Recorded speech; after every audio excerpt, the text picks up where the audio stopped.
Miscellaneous का question number 4 है हमारा। हमें इंटीग्रेशन करना है 1/x² ब्रैकेट में x की पावर 4 प्लस 1 और इस पूरे की पावर है 3/4। चलो सबसे पहले हम इसे आई लेट कर लेते हैं। Let I equals to integration of 1/x², x की पावर 4 प्लस 1 और इस पूरे की power 3/4 dx। I equals to integration of 1/x²।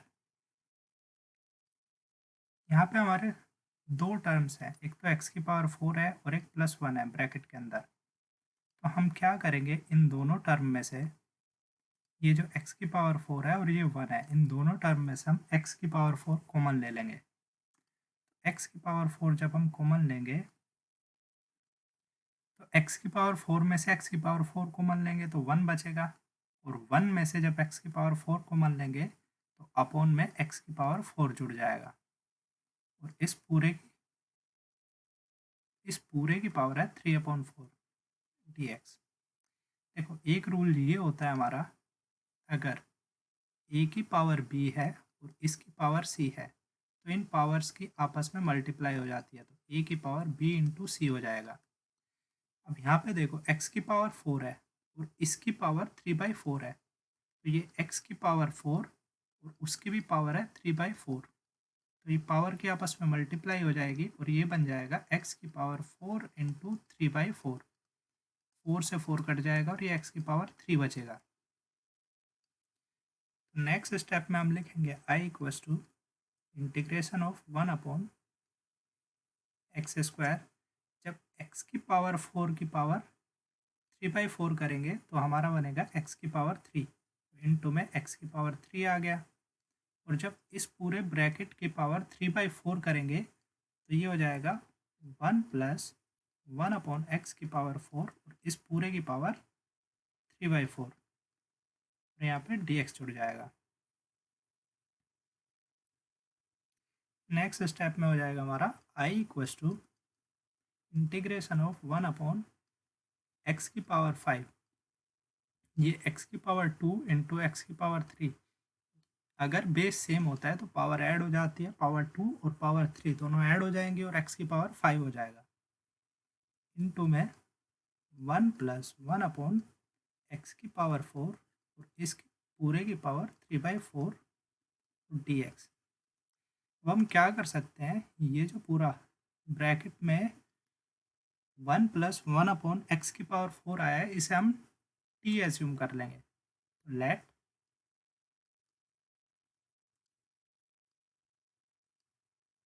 तो let t equals to 1 plus 1/x की पावर 4।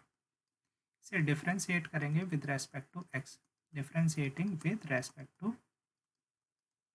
x, तो ये हो जाएगा हमारा dt/dx equals to d/dx of 1 plus 1/x की power 4। dt/dx equals to differentiation हो जाएगा 1 का प्लस डिफ्रेंशिएशन हो जाएगा 1/x की पावर 4 का। ये dt/dx इक्वल्स टू 1 का इंटीग्रेशन होता है 0, कोई भी कांस्टेंट टर्म होता है उसका इंटीग्रेशन होता है 0, तो ये हो गया 0 प्लस डिफ्रेंशिएशन ऑफ x की पावर 4। ये जो x की पावर 4 है, अगर हम इस टर्म को न्यूमरेटर में लेके जाएंगे तो पावर माइनस की हो जाती है, तो x की पावर -4 ये आ गया। dt/dx जब हम 0 ऐड करेंगे तो ये 0 यहाँ से वैनिश हो जाएगा, तो ये बचेगा हमारा डिफ्रेंशिएशन ऑफ x की पावर -4। देखो डिफ्रेंशिएशन ऑफ x की पावर -4 किस तरीके से होगा, x की पावर -4 -1 इंटू में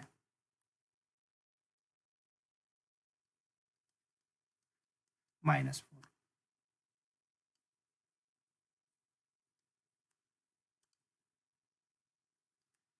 तो ये हो जाएगा x की पावर -5 इंटू में -4।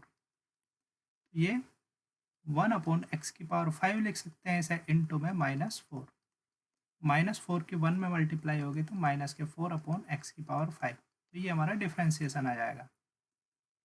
dt/dx इक्वल्स टू x⁻⁻4 का डिफ्रेंसिएशन आ जाएगा -4/x⁵।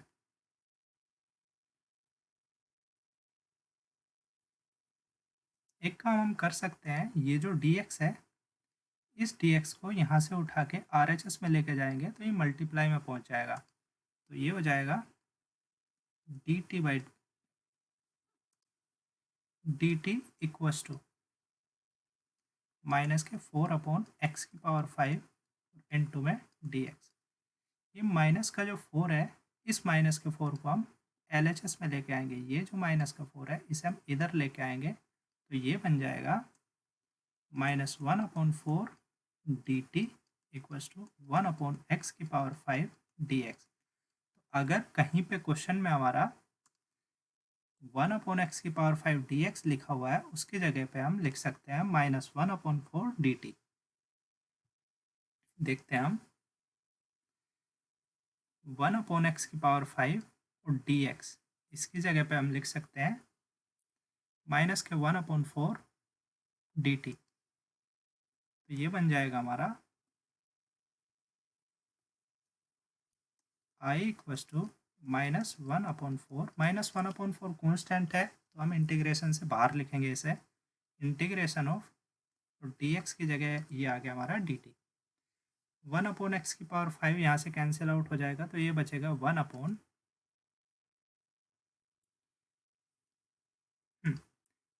ये जो ब्रैकेट था इस ब्रैकेट को हमने t एज्यूम किया हुआ था तो t⁴ बचेगा और ये आ जाएगा हमारा t⁴।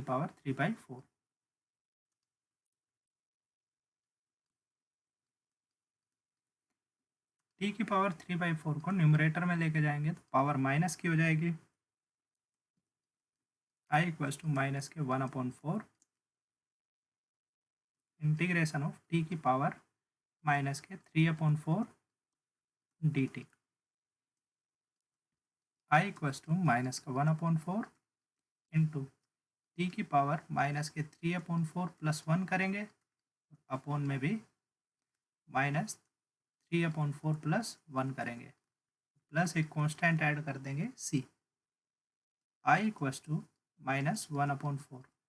तो ये देखो -3/4 है और प्लस का 1 है, तो -3 4 के मल्टीप्लाई 1 में करेंगे +4 और अपॉन में 4, -3 प्लस का 4 तो प्लस का 1 बचेगा और अपॉन में 4, 1/4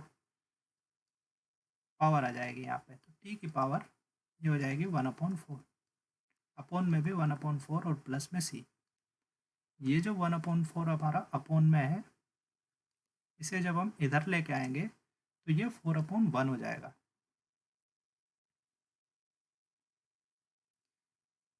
नेक्स्ट स्टेप में हम लिखेंगे I equals to -1/4 into 4/1 t की पावर 1/4 प्लस c।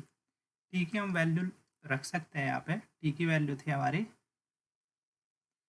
t की वैल्यू हम यहाँ से रखेंगे ब्रैकेट के अंदर 1 + 1/x⁴, 1 + 1/x⁴ प्लस c। इसे हम यहाँ सिंप्लीफाई कर सकते हैं, इससे ये कट गया तो ये बचा सिर्फ -1, तो यहाँ पे सिर्फ माइनस का ये ऐड हो जाएगा और I इक्वल्स टू, ये हमारा फाइनल आंसर आ गया।